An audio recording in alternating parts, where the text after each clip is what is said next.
नमस्कार देवी और सज्जनों, फिर से स्वागत है आपका माई थॉट टीवी पर। आज हम बात करेंगे आगे के मतलब कहानी के बारे में। जी हाँ, तो गंगा जब भीष्म को यानी कि देवव्रत को अपने साथ ले गई, अभी उसका नाम भीष्म नहीं है, अभी देवव्रत, जब वो देवव्रत को ले गई अपने साथ, तो शांतनु जो है वो कई सालों तक जो है शिकार विकार करता था, राज्य में रहता था, राज्य संभालता था, बहुत ही अच्छे से सारे ब्राह्मणों की इज्जत होती थी उसके राज्य में, धर्म था पूरी जगह राज्य में। जी हाँ, उसके बाद जो है शांतनु एक बार जो है गंगा के किनारे गया और अचानक उसे पता नहीं था ये होने वाला है।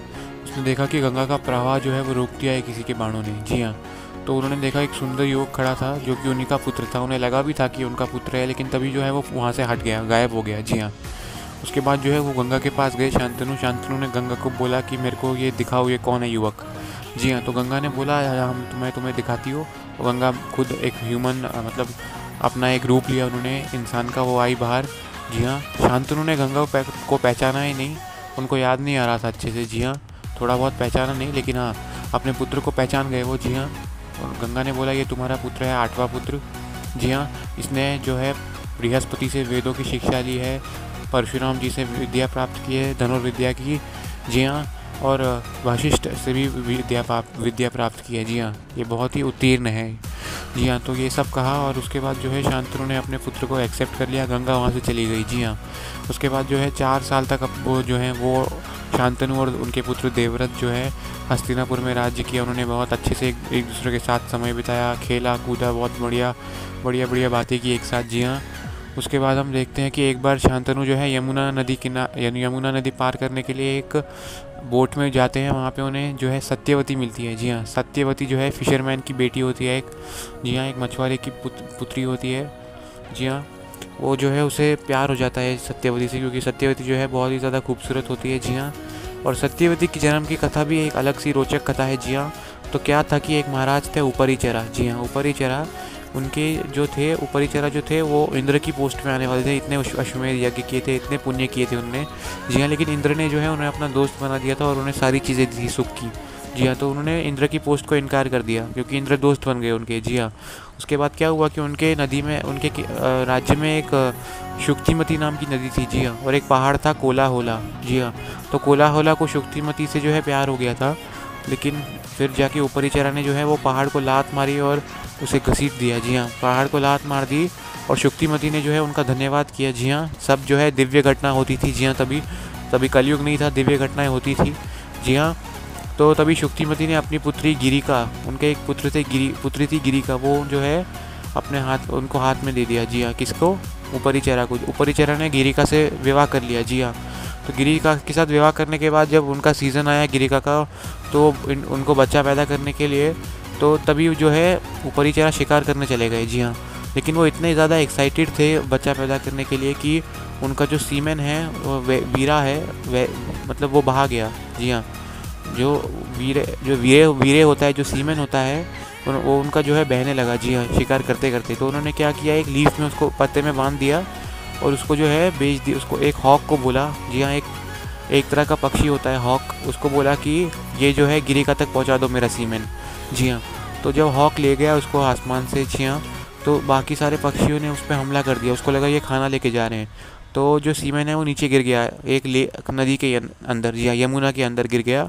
और यमुना में जो है एक फ़िश थी, एक मछली थी, उसका नाम अद्रिका था। जी हाँ, अद्रिका, उसने वो खा लिया सीमेन। जी हाँ, तो जब उस मछली को पकड़ा गया, मछुआरे ने पकड़ा तो और उसको काटा, तो उसके अंदर से एक पुत्र और एक पुत्री निकली। जी हाँ, पुत्र का नाम था मत्स्य। जी हाँ, जो बाद में जो है मत्स्य देश का राजकुमार, उसको वो मत्स्य था। जी हाँ, और एक पुत्री थी, उसका नाम सत्यवती था। जी हाँ, उसकी जो मछली की बदबू आती थी। जी हाँ, उसके शरीर से मछली की बदबू आती थी। जी हाँ, तो क्या था, ये मछली की बदबू जो है ये बहुत ही खूबसूरत फूलों में बदल गई थी।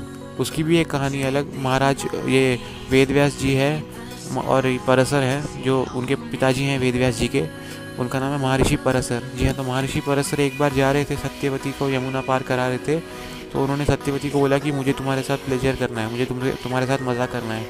ये तो सत्यवती ने बोला कि वहाँ पर ब्राह्मण बैठे हुए हैं, मैं कैसे कर सकती हूँ ऐसे। तो उन्होंने बोला कोई बात नहीं, मैं धुआं फैला दूंगा, कोई बात नहीं। उन्होंने बोला, फिर सत्यवती ने एक और शर्त रखी कि मेरी वर्जिनिटी जो है वो मुझे वापस मिल जानी चाहिए। लेकिन पराशर ऋषि ने बोला कि चलो ये भी ठीक है, ये भी मैं मानता हूँ। जी हाँ, उसके बाद जो है उन्होंने बच्चा कर लिया। जी हाँ, वेदव्यास जी वहाँ पे पैदा हुए और वेदव्यास जी को सत्यवती ने बोला कि तुम तभी आना जब मैं बुलाऊंगी, अभी तुम जाओ, वेदों की शिक्षा लो, सारी जो शिक्षा है वो प्राप्त करो, जाओ। तो उसको जो है वो वेदव्यास जी जो थे वो आम बच्चे नहीं थे, वो एक लीला अवतार थे। जी हाँ, तो कृष्णा के अवतार थे वो। जी हाँ, तो उनको जो है वेदव्यास जी जो है वहाँ से चले गए। जी हाँ, जन्म लेते ही वो अलग हो गए वहाँ से, इसलिए उनको कहते हैं कृष्ण द्वैपानिया, क्योंकि वो जो है यमुना किनारे के यमुना नदी के आइलैंड में पैदा हुए थे। जी हाँ, इसलिए उनको कृष्ण द्वैपानिया भी कहते हैं। जी हाँ, तो उसके बाद जो है पराशर ऋषि ने जो है उनसे एक बूंद मांगा, आशीर्वाद मांगा कि क्या आशीर्वाद दूँ तुम्हें सत्यवती। सत्यवती ने बोला कि मेरे शरीर से सारी बदबू जो आती है मछली की हट जाएगी और इसको खूबसूरत फूलों में परिवर्तित कर दीजिए आप।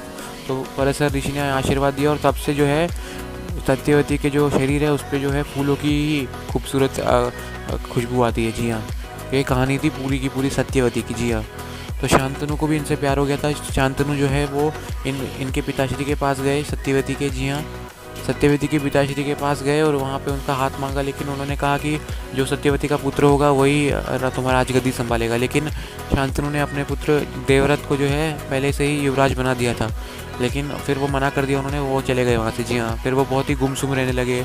जी हाँ, तो देवव्रत ने बोला सारे महामंत्रियों को कि मेरे पिताजी जो इतने गुमसुम क्यों रहते हैं। तो महामंत्री को पता था, एक पुराने महामंत्री थे शांतनु के। जी हाँ, उन्होंने उनको बताया। जी हाँ, उसके बाद जो है देवव्रत गए थोड़े मिनिस्टर्स के साथ फिशरमैन के घर पे। जी हाँ, लेकिन फिशरमैन ने उनको अपनी इच्छा बताई। उन्होंने कहा कि ठीक है, तुम्हारा ही पुत्र बैठेगा राजगद्दी पर, ये बात मानता हूँ मैं नहीं रहूँगा। जी हाँ, लेकिन फिर ये फिशरमैन ने कहा कि तुम्हारे पुत्र ने अगर विद्रोह किया तो क्या होगा। तो उन्होंने फिर जो है एक भीषण प्रतिज्ञा ले ली देवव्रत ने कि जो है मैं ब्रह्मचारी रहूँगा, आज से कभी विवाह नहीं करूँगा, कोई भी पुत्र पैदा नहीं करूँगा, सदा हस्तिनापुर के सेवक रहूँगा, हस्तिनापुर की सेवा करता रहूँगा जीवन भर। ऐसा जो है बहुत ही भीषण प्रतिज्ञा ले ली गंगापुत्र भीष्म ने। जी हाँ, और तब से जो है उनका नाम जो है भीष्म पड़ गया, क्योंकि उन्होंने बहुत ही भीष्म प्रतिज्ञा ली। जी हाँ, तब से उनका नाम हम भीष्म पड़ गया। जी हाँ, उसके बाद हस्तिनापुर आए भीष्म। शांतनु ने उन्हें खुश होकर उन्हें इच्छा मृत्यु का वरदान भी दिया। जी हाँ, उसके बाद शांतनु की मृत्यु हो गई कुछ सालों बाद, बच्चा पैदा किया, लेकिन सत्यवती ने दो, पहले चित्रांगद हुआ फिर विचित्र वीर्य हुआ। जी हाँ, चित्रांगद जो है वो उनको राजगद्दी पर संभाल दिया। जी हाँ, लेकिन चित्रांगद जो है कुरुक्षेत्र में एक गंधर्व के साथ युद्ध करते करते मारे गए थे। जी हाँ, 3 साल तक युद्ध चला था और गंधर्व का नाम भी चित्रांगद ही था। जी हाँ, तो वो 3 साल का युद्ध किया और वो मर गए चित्रांगद। भीष्म ने उनका अंतिम संस्कार किया और विचित्र वीर्य को चढ़ा दिया राजगद्दी पर। जी हाँ, लेकिन उनके लिए बीवी नहीं थी उनकी। जी हाँ, तो काशी के 3 राजकुमारियों का स्वयंवर चल रहा था तभी, अम्बा, अंबिका, अंबालिका। तो भीष्म वहाँ गए सत्यवती की परमिशन लेकर। जी हाँ, और उनका अपहरण कर लिया तीनों का, सारे महाराजों को वहाँ पे जो है पराजित कर दिया। एक शाल्व थे करके जो अम्बा से बहुत प्यार करते थे। जी हाँ, उनको भी उन्होंने थोड़ा बहुत युद्ध किया, लेकिन उनको भी पराजित कर दिया, उनको छोड़ दिया, मारा नहीं। जी हाँ, और जो है उन तीनों की शादी की तैयारी शहनाई बजाने लगे। जी हाँ, तैयारी करने लगे शादियों की। जी हाँ, तभी जो है अम्बा ने कहा भीष्म से कि मैं शाल्व से प्यार करती हूँ, तो मुझे शाल्व के पास जाना है। जी हाँ, तो भीष्म ने उन्हें कहा ठीक है, थोड़ा सोच विचार के बाद बोला कि ठीक है तुम जाओ शाल्व के पास। तो अम्बा वहाँ से चली गई। जी हाँ, उसके बाद जो है विचित्र वीर्य की अंबिका और अंबालिका के साथ शादी हो गई। जी हाँ, और उन्होंने बहुत प्यार किया एक दूसरे को। जी हाँ, बहुत एक समय व्यतीत किया एक दूसरे के साथ। जी हाँ, लेकिन विचित्र वीर्य जो थे वो काफ़ी जवान थे, लेकिन तब भी उन्हें जो है ट्यूबरक्लोसिस हो गया। जी हाँ, कंजम्पशन का प्रॉब्लम हो गया और वो बीमारी हो गई। वैद्य आए लेकिन वो संभाल नहीं पाए, विचित्र वीर्य की डेथ हो गई। जी हाँ, सत्यवती रोने लग गई, बहुत ही मिजरेबल हो गया। भीष्म ने उनका अंतिम संस्कार किया। जी हाँ, अब पता नहीं था राजगद्दी पे कौन बैठेगा। जी हाँ, सत्यवती भी परेशान थी। सत्यवती ने जो है भीष्म को बोला था कि अब ये अंबिका, अंबालिका, इसके साथ तुम ही बच्चा पैदा कर लो या फिर दूसरी रानी कर लो या कुछ कर लो, लेकिन तुम राजगद्दी पे बैठ जाओ। लेकिन भीष्म ने उन्हें नहीं बताया। उन्होंने एक कहानी भी सुनाई बृहस्पति की और उनके बड़े भाई उतत्य की। जी हाँ, और एक कहानी सुना के उन्हें मनवा लिया। जी हाँ, तो भीष्म ने बोला कि आप किसी ब्राह्मण को बुला लीजिए, वो शायद कर लेगा। जी हाँ, तो सत्यवती को याद आया अपने पुत्र के बारे में, वेदव्यास जी के बारे में। जी हाँ, और फिर उन्होंने उनको बुलाने की कोशिश की थी। जी हाँ, अपने जो महर्षि पराशर के साथ जो उन्होंने ये पूरी कहानी जो मैंने आपको सुनाई अभी, वो उन्होंने भीष्म को भी सुनाई। जी हाँ, उसके बाद उन्होंने वेदव्यास जी को बुलाया। उसके बाद क्या हुआ अगले वीडियो में डिस्कस करेंगे। आज इस वीडियो के लिए इतना, तब तक के लिए good bye, thank you so much, bye, thank you so much.